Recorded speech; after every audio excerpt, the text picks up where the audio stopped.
Before we begin, if you enjoy stories about love, family, and the quiet strength it takes to start over, be sure to hit the like button and subscribe to our channel. We share new heartwarming stories every week, and we'd love for you to be part of our growing community. Now, settle in, and let me take you on today's journey. I never dreamed I would wear a wedding dress this way. Stiff, tight around my ribs, stitched not for love, but for debt. The lace scratched against my skin as I stood in front of the towering wooden doors of Crane Manor, clutching the small silver ring on my finger. It was the only thing that felt real anymore. Mom's ring. The one she used to twist between her fingers while humming old country songs in the kitchen, her hands dusted with flour, the kettle whistling softly on the stove.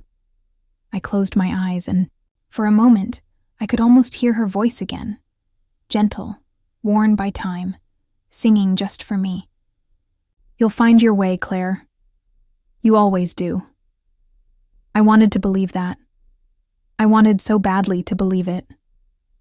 But as I opened my eyes, all I saw was cold marble floors stretching endlessly ahead, gilded chandeliers flickering in the draft, and the man I was about to marry waiting in silence at the end of the hall.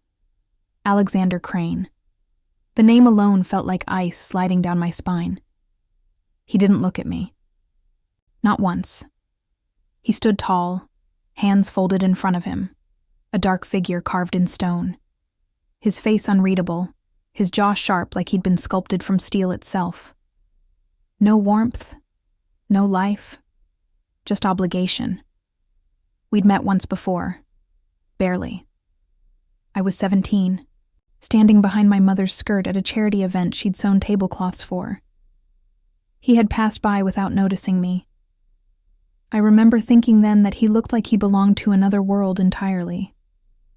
Untouchable. Unreachable.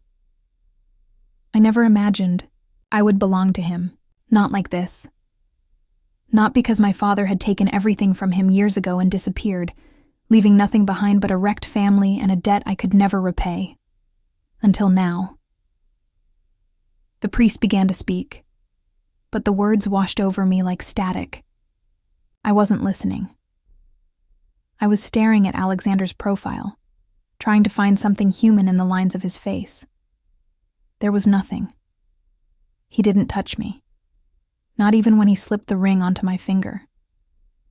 His hand barely grazed mine, cold, and steady like this was just another deal to him. Another box to check off. When the ceremony ended, polite applause echoed through the marble walls, hollow and lifeless. No friends, no family, no one from my world. Just a contract. Just a name that wasn't mine anymore. I followed him down a hallway lined with portraits of people who looked as miserable as I felt. My throat tightened, but I forced myself to walk. Forced my legs to move even as my heart screamed for me to turn around, to run back to my mother, to the tiny kitchen, and the chipped teacups, to anything but this. He stopped in front of a massive oak door and pushed it open without looking back. "Your room," he said, his voice low and empty. "Not our room. Your room." I stepped inside, and the door clicked shut behind me. It smelled of cedar wood and something sharp. Whiskey, maybe. The bed was too big, the windows too high. Everything too cold. I pressed my palm to my stomach, trying to steady the panic rising inside me. And that's when I saw it. A small drawer in the corner of the room, left slightly ajar. I don't know why I walked toward it. Maybe because it was the only thing in the room that felt imperfect, unfinished. Like me. Inside, there was nothing but a single folded letter, yellowed with age. My breath caught in my throat as I recognized the handwriting, my mother's. With shaking hands, I opened it. "Dearest Alex, I know you'll never forgive what he did to you. Neither can I. But please, if one day you find her, be kind. She doesn't know the truth. She deserves better than the debts her father left behind. She was just a child. With hope, Margaret Bennett. My knees buckled, and I sank onto the edge of the bed, clutching the letter like it was oxygen. Alex. Alexander. All this time, my mother had known him, known about this. About him. I swallowed hard, my heart pounding in my ears. Why had she never told me? Why had she written him, asking for kindness, when he had shown me nothing but ice? I pressed the letter to my chest and let out a shaky breath. This wasn't just a marriage. This was something much older, much deeper than I could have imagined, and somehow I was trapped in the middle of it. I didn't sleep that night. The letter lay under my pillow like a secret I wasn't ready to face. I kept hearing her words over and over in my head. She doesn't know the truth. What truth? Why had Mom called him Alex, as if they had once been something more than strangers? And why, if she had asked him for kindness, did I feel more like a prisoner than a wife? Morning crept in without permission. The light through the high windows was gray and soft, casting long shadows on the floor. I sat up slowly, my fingers brushing the silver ring on my hand. It didn't fit. Not really. It was too tight in all the wrong places, like the life I had just stepped into. I stood, wrapping my arms around myself. The silence in the manor pressed down on me like heavy velvet. Not a single sound. No footsteps. No voices. Nothing. I slipped, out into the hallway, my bare feet cold on the marble. The corridors stretched on endlessly, all wood paneling and expensive art I couldn't name. Every inch of this place smelled like cedar and polished steel. Like him. I didn't know where I was going. I just knew I had to move. I had to find something, anything, that felt real. I wandered until I found the back stairwell, tucked behind a heavy velvet curtain. It led me down to a different part of the house. Less polished, less perfect. The kitchen. It was quiet, but not empty. The lights were dim, the air thick with the faint scent of old coffee grounds and something floral. Lavender, maybe, and there, on the counter, sat a small silver teapot. My breath caught in my throat. It wasn't ours. It couldn't be. But it looked just like the one Mom used to keep on the stove at home. Dented, worn, and so achingly familiar. I felt my throat tighten. I reached for it, running my fingers over the handle, feeling the way the metal had worn smooth from years of use. And in that moment, I felt my knees weaken. I missed her. I missed the tiny kitchen with the peeling linoleum floor and the cracked window above the sink. I missed the sound of her voice, soft and steady as she poured tea into mismatched cups. Missed home. I didn't hear him come in. "You're up early." His voice startled me, low and rough like gravel. I turned, clutching the teapot to my chest, like it could somehow protect me. Alexander stood in the doorway, sleeves rolled up, his tie gone. For the first time, he didn't look like the Ice King. He just looked tired. I didn't know what to say. I should have thanked him for the hospital bills. I should have asked him about the letter. But all I could manage was a whisper.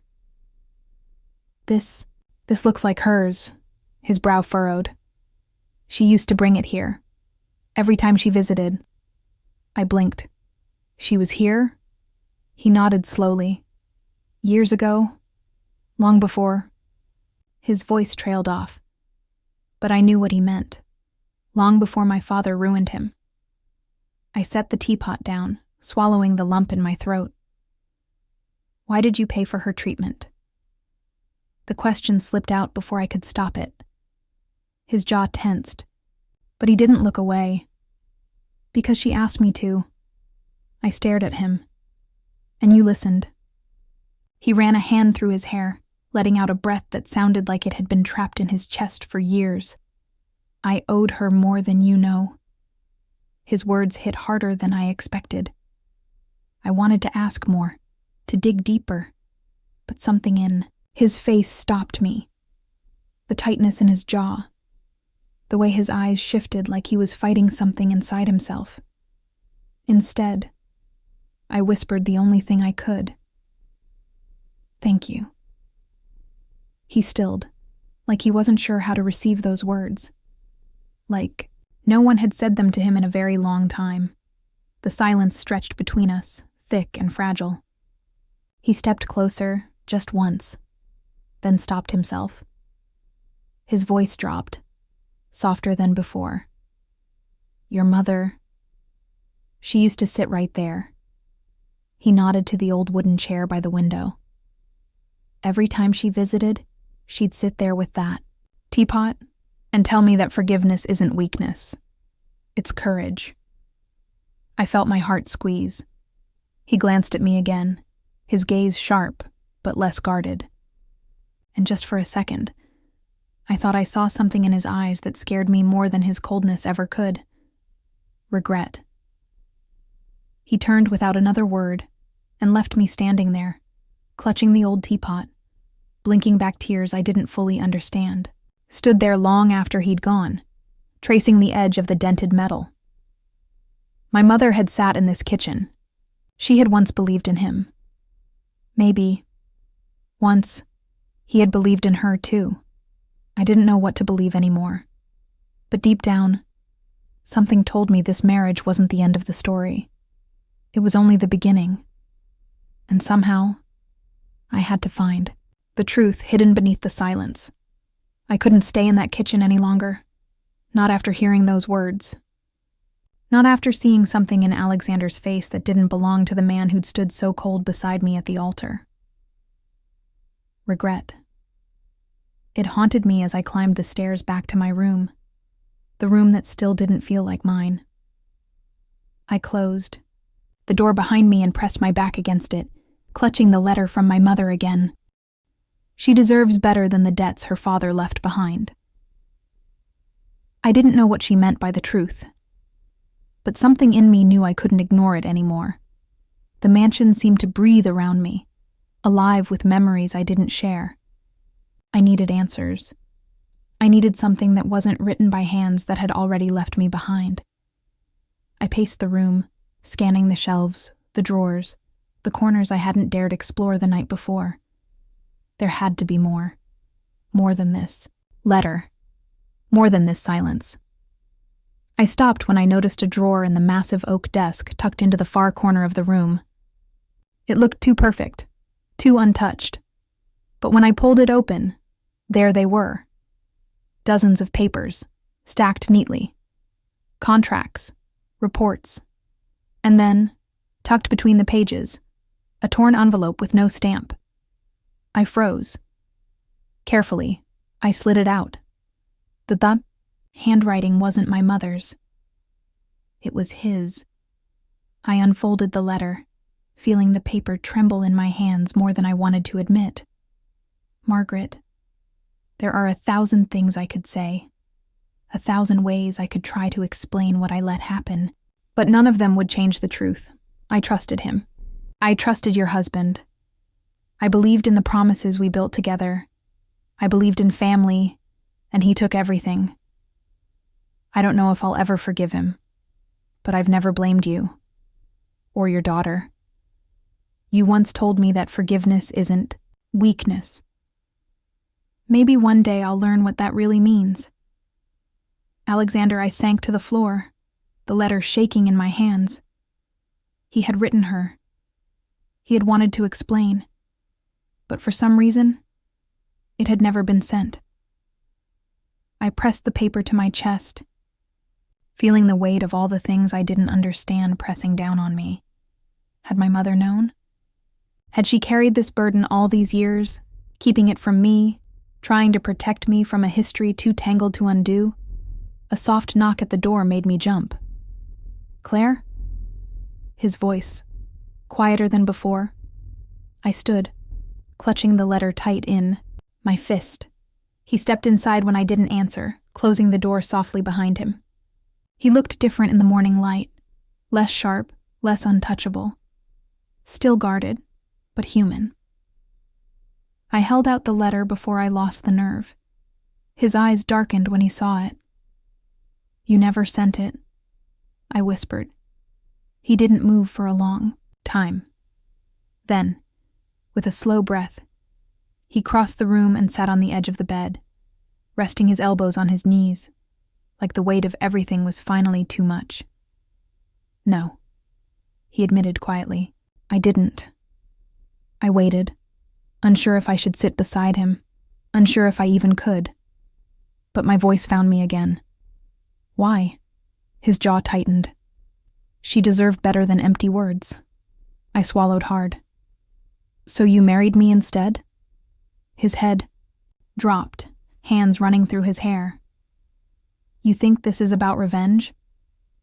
I didn't answer, because until that moment I had. He looked up at me then, really looked. And the pain in his eyes knocked the breath from my lungs. "I married you because I owed her more than I could ever repay," he said softly. "Because she asked me to be kind, and I didn't know how. Not until I saw you standing there, looking at me like I was a monster." His voice cracked, the edges fraying for the first time. "I didn't want this, Claire. Not like this. But I couldn't let you carry the weight of what he did. I thought, if I took control, if I kept you close, maybe I could protect you from the mess he left behind." I stared at him, heart pounding. "By making me your wife?" I whispered. He nodded, swallowing hard. "It was the only way I knew how to keep you safe." I felt something shift inside me.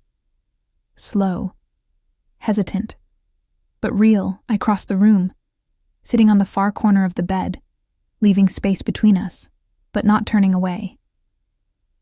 "I don't need you to save me," I said, my voice trembling but true. "I just need to know if any of this is real." He turned toward me, his face more open than I had ever seen it. "I don't know what's real anymore," he whispered, like it cost him to admit it. "But when I look at you, I want it to be." The room felt too quiet, the air too thick, but for the first time, I didn't want to run. I just wanted to understand. I set the letter on the nightstand, turning back to him. "Then show me," I whispered. "Show me something that's real." And for the first time, Alexander Crane didn't look like a stranger. He just looked lost. And I didn't know why, but part of me wanted to help him find his way back. I thought he might speak again. I thought he might reach for my hand or fill the air with some small gesture that proved we'd crossed whatever invisible line had separated us since that first night. But he didn't. He just sat there, silent, as if the weight of all he'd confessed had drained the fight out of him. And I, foolishly, had hoped that was the moment everything would change. It wasn't. The days that followed blurred together in shades of quiet. Alexander retreated back into his world of meetings and phone calls. And I drifted like a ghost through the hallways of Crane Manor. The letter stayed on the nightstand by my bed, folded and worn from the way I kept reaching for it, as if touching it might somehow bring her voice back to me. I missed Mom. God, I missed her. The nurses said she was stable, but I knew the truth. Time was moving faster than I wanted to believe, and I hated that I wasn't there, sitting with her in that little kitchen, filling the house with the smell of chamomile tea and warm bread like we used to on Sunday mornings. I couldn't take it anymore. So one night, after pacing my room until my bare feet ached, I grabbed my sweater and slipped out. I didn't know where I was going, not until I found myself standing in front of the kitchen again. The lights were dim, the air heavy with the familiar scent of lavender. I reached for the old silver teapot, filling it with water like I had done 1,000 times before back home. I set it on the stove, waiting for that soft, familiar whistle that used to tell me everything was going to be all right. I didn't hear him come in. Again. He leaned in the doorway, sleeves rolled up, tie hanging loose around his neck. He didn't speak, didn't ask what I was doing, and maybe that's why I didn't stop. I reached for 2 cups instead of 1. I poured the tea, my hands shaking only a little, and slid one toward the empty chair across from me. It took him a long moment, but he crossed the room and sat down, resting his elbows on the worn wooden table like he'd done it 1,000 times before. We sat in silence for what felt like forever, and then I whispered, "She used to sit right here." He nodded slowly, staring at the steam curling from his cup. "I know." I wrapped my hands around the ceramic, trying to warm the chill in my fingers. "You never told me how you met her." He looked up, surprised by the question. For a second, I thought he might shut down again. But then he sighed and leaned back in his chair, staring at the ceiling like the story lived in the cracks of the plaster.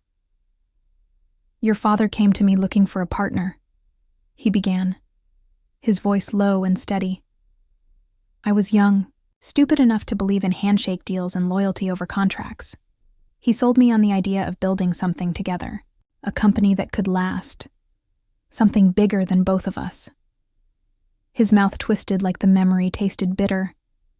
"But it was your mother who believed in the dream more than either of us. She was the one who sewed every curtain for our first office, who made coffee for the team when we worked through the night. She was the one who held us all together when the money ran out, when the deals started to fall apart." I swallowed hard, my throat burning. "What happened?" His hands curled into fists on the table. "Your father took everything we built and sold it behind my back, left me with nothing but debt and a ruined name." I flinched, the words hitting harder than I wanted them to. "And you blamed her?" I whispered. His face softened then, like something cracked open in his chest. "No," he whispered back. "I never blamed her. I blamed myself for trusting him, for not protecting her." We sat there, the air between us fragile and thick with words we'd never spoken. And then, for the first time since I'd stepped into this house, he reached for me, his hand covered mine, warm, steady, real. "I should have told you the truth sooner," he whispered, his voice rough with something that almost sounded like hope. "But I didn't know how. Not without losing what little of you I had left." I stared at our hands, at the way his thumb traced slow circles over my skin like he was memorizing the feel of it. And for the first time, I didn't pull away. I let him hold on. Just for a moment. Just until the kettle let out a soft, familiar whistle. We drank tea in that kitchen like 2 people who had forgotten how to fight. Like 2 people who had once belonged to the same story, even if neither of us had known it until now. And when the tea grew cold and the silence settled in again, I realized something I hadn't dared to believe before. He didn't hate me. Not really. He just didn't know how to love me yet. And maybe, just maybe, I didn't know how to love him yet either. I'd like to tell you that things changed after that night in the kitchen. That the walls between us crumbled with every shared cup of tea. That the distance I had felt since the moment I put on that heavy white dress began to dissolve. But life doesn't move in perfect lines. Some days, Alexander barely looked at me. Some days, I convinced myself that everything between us was nothing more than borrowed moments in a borrowed house. And yet, I kept going back to that kitchen, to the chair where my mother once sat, to the silver teapot that seemed to hum with memories I wasn't ready to let go of. It became my sanctuary. And little by little, I noticed he stopped waiting for me to invite him. He simply showed up, wordless, tired, but there. Sometimes we didn't speak at all, and somehow that silence felt safer than all the words we'd ever exchanged. But the world outside those walls, it wasn't silent, not anymore. I overheard it one morning, standing outside his office door. The voices on the other side were sharp, low, like knives cutting through glass. "If you don't walk away from this, Crane, you'll lose everything. The board's already looking for your replacement." I'm aware. My heart slammed in. My chest. You've put everything at risk. For what? For them? For her? Silence. A silence so long I held my breath. And then, his voice. Low and steady. For them. I backed away before they could see me, pressing my hand over my mouth as if that could somehow quiet the storm building inside me. He was risking everything. For my family. For me. I spent the rest of the day in a daze, walking circles around the manor until my legs ached. I didn't know how to carry the weight of what I'd heard. Didn't know how to stand still while he bled for the mess my father had left behind. I didn't have a plan, only instinct. Only the echo of my mother's words, still stitched into my memory like thread through fabric. "You'll find your way, Claire. You always do." That night, I dressed in the simplest thing I owned, a soft gray sweater and worn jeans, and walked straight into the lion's den. The boardroom was full. Men in suits, women with sharp eyes, all seated around a long glass table that reflected nothing but cold ambition, and at the head of it, Alexander, standing tall, jaw set like stone. He didn't see me at first. None of them did. But when I pushed, the door opened wider and stepped inside. Every head turned. Alexander's eyes locked on mine, wide with something I couldn't quite name. Fear? Hope? Maybe both. I walked the length of the table, my pulse roaring in my ears, until I stood beside him, and without a word, I slipped my hand into his. A ripple of whispers swept the room. He flinched, just slightly, but didn't let go. I took a shaky breath and turned to face them all. "I'm not here to save this company," I said softly, my voice shaking but true. "I'm here because he already saved my family." Dead silence. One of the men leaned forward, eyes narrowing. "And what does that have to do with Crane Enterprises?" I squeezed Alexander's hand tighter. Everything. No one spoke after that. Not because I'd won them over, but because I'd drawn a line they couldn't cross. I didn't belong to their world, but I belonged to him. And I needed him to know that. We left the room together, hand in hand, without looking back. We drove in silence, the city lights flickering past us like ghosts. Neither of us spoke until the car pulled up in front of a house I hadn't seen in weeks. Home. The little wooden porch light flickered as we stepped out of the car. I smelled lavender in the air, faint, but there. And when I walked through the door and into that familiar kitchen, my heart cracked wide open. Mom sat at the table, pale and tired, but smiling. A blanket draped over her shoulders, her favorite, teacup resting in front of her. I crossed the room in seconds, falling to my knees beside her, wrapping my arms around her frail frame. "Claire," she whispered, her voice like a song I'd nearly forgotten. Tears blurred my vision as I felt Alexander. "Move behind me," he didn't speak. He just reached for the kettle, filling it with water like he'd done it 100 times before. And when he set 2 cups on the table and poured tea into the dented silver pot, I realized something I'd never dared to believe. He wasn't saving me. He was choosing me. Not out of guilt. Not out of duty. But because somewhere between the silence and the tea, we had started to build something that didn't need contracts or boardrooms or debts to make it real. Something that looked a lot like love. You would think that moment, seeing Him stand in our tiny kitchen, pouring tea into my mother's favorite cup, would have settled something inside me, that I would have finally let myself believe it was real. But the truth is, I ran. Not that night, not in front of her. I stayed long enough to tuck the blanket tighter around Mom's shoulders, long enough to press my cheek to her temple and breathe her in like I could hold that moment forever. Long enough to watch Alexander wash the cups by hand, like a man who had always belonged there, even when we both knew he hadn't. But later, when the house grew quiet and I lay awake staring at the ceiling, the doubts started creeping in again. I wasn't afraid of losing him anymore. I was afraid of what it meant if I let myself need him. I slipped out of bed just before sunrise, grabbed the first jacket I could find, and left without a sound. I didn't take the car. I didn't leave a note. I just left. My feet carried me without thinking, all the way back to the place I'd been avoiding since the day everything changed, the little storefront where I used to stitch dreams into lace. Claire's bridal. The lights were off. The windows were dusty. But the key still fit the lock. I stepped inside, blinking against the faint light filtering through the cracks in the curtains. It smelled like old fabric and lavender sachets I'd tucked into the corners of every shelf.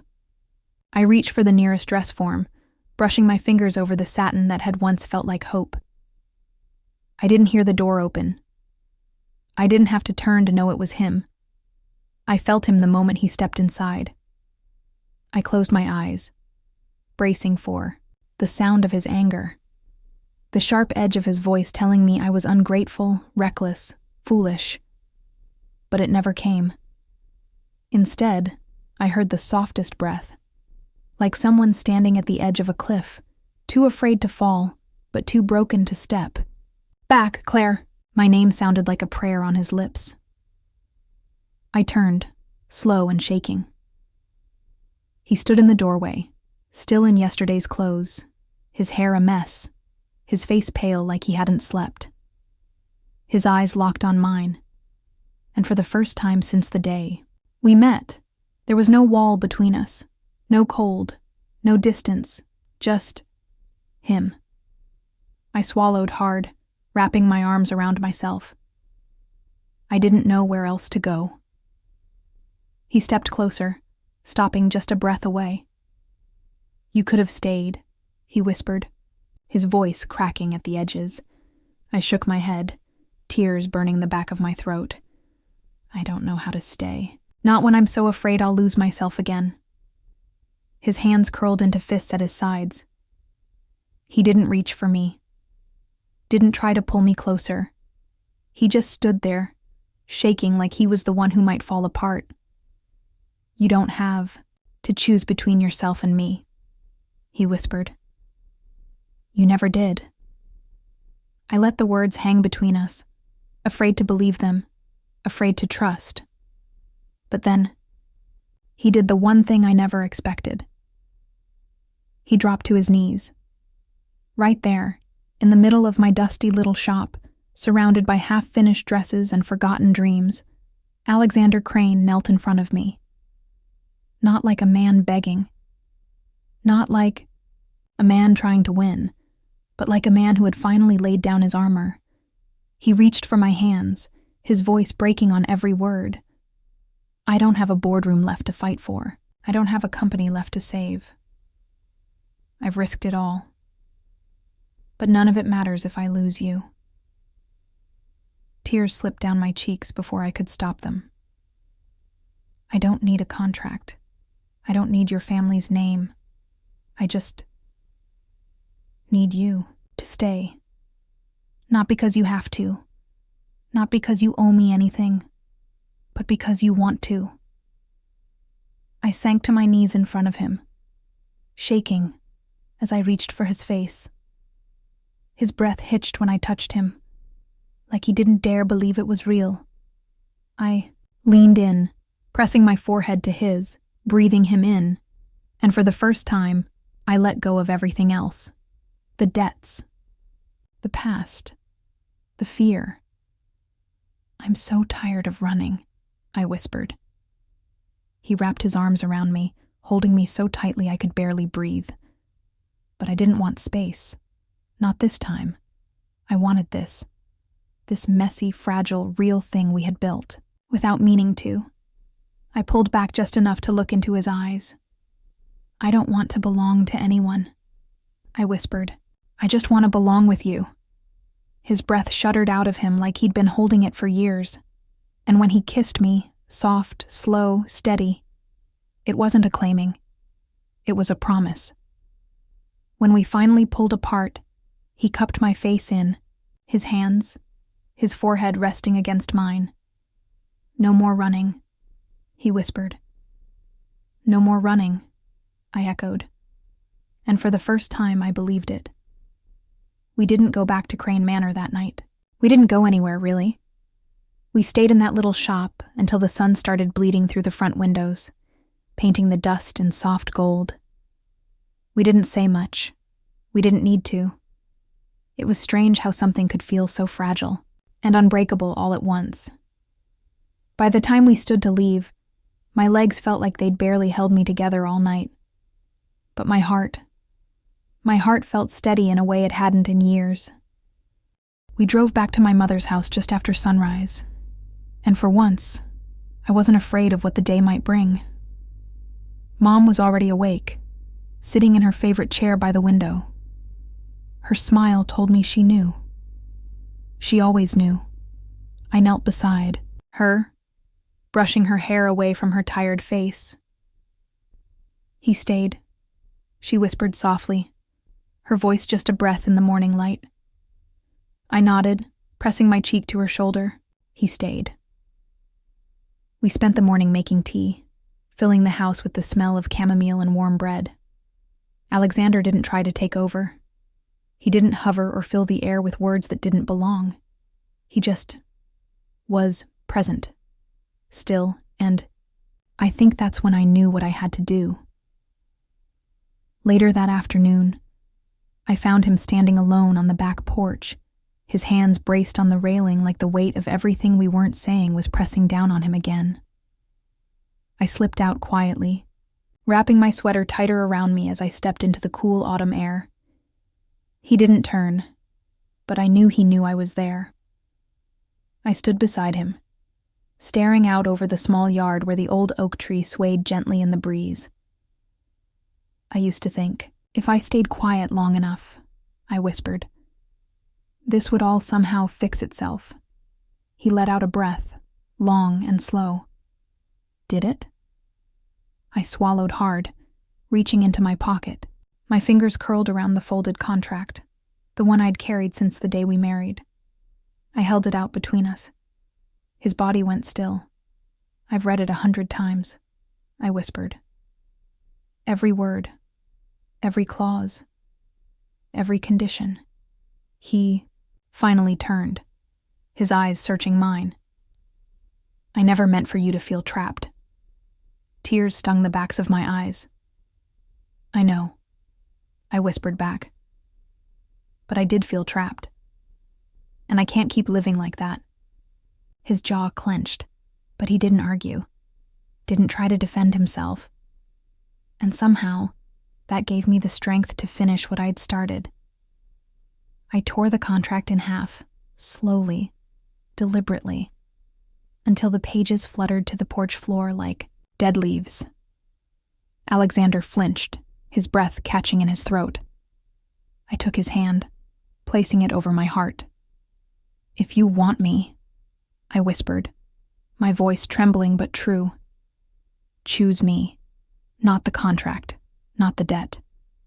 Not because you feel like you owe my mother something." He swallowed hard, his throat working around words I could feel more than hear. "Claire." I cupped his face, forcing him to look at me. "Choose me." For a moment I thought he might pull away, might retreat into whatever wall he'd spent years building around himself. But then, he dropped to his knees again. Not like a man defeated, not like a man trying to win, but like a man finally free enough to ask. He took my hands in his, pressing them to his chest. I don't care if I lose the company. I don't care if I lose the name. I don't care if I lose everything I spent my life building. His voice cracked, thick with something raw and real. I just don't want to lose us. I sank to my knees with him, tears slipping down my cheeks. He leaned in, pressing his forehead to mine.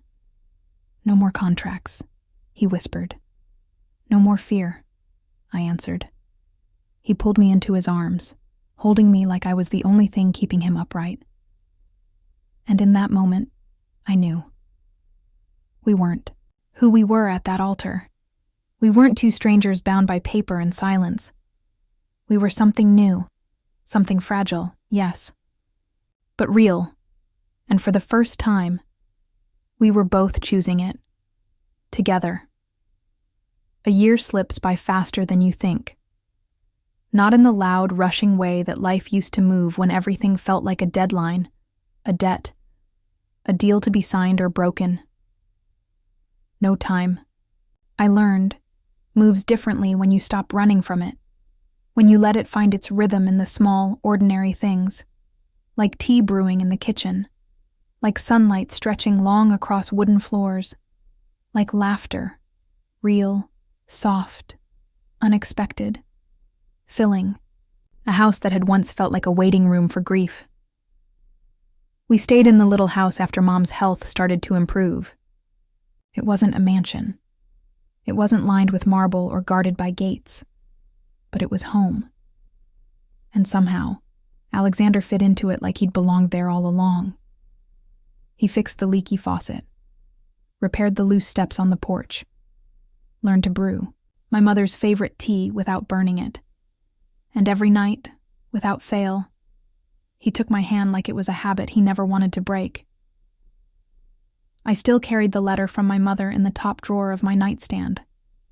And sometimes, when the house was quiet and I found myself alone with my thoughts, I'd unfold it just to trace her handwriting. She deserves better than the debts her father left behind. I'd whisper the words aloud sometimes, just to hear them soften in the air around me. She had hoped for kindness. And somehow, despite all the ways we'd started wrong, we'd found our way to something better. It was a rainy afternoon when I found the new letter.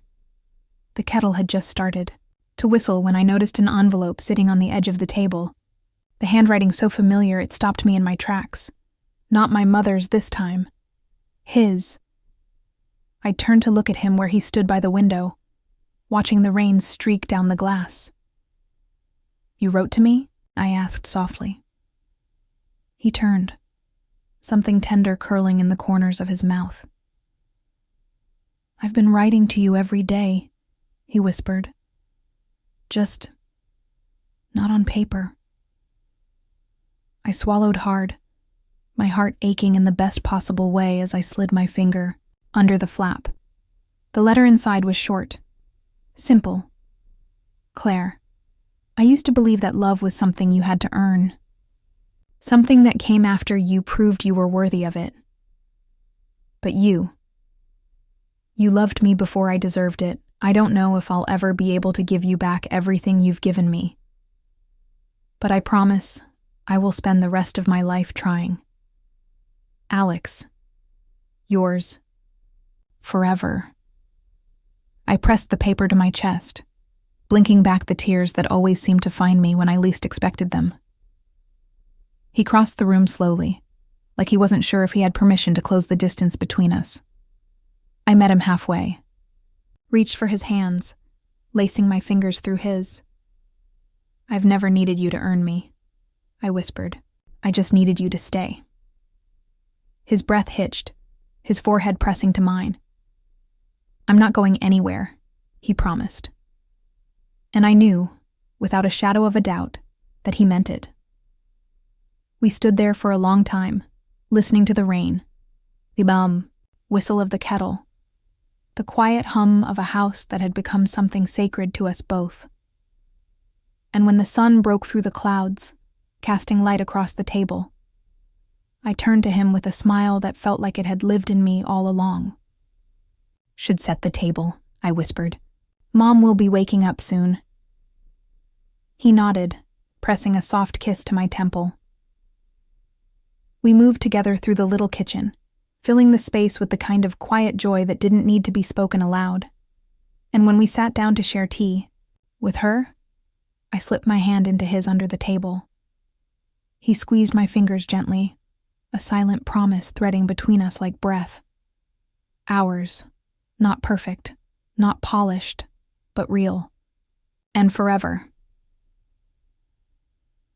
If this story touched your heart, don't forget to give it a thumbs up and share it with someone who loves stories about second chances and finding home in unexpected places.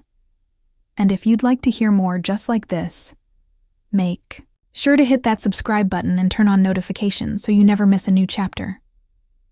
Thank you for listening and for being part of this journey with us.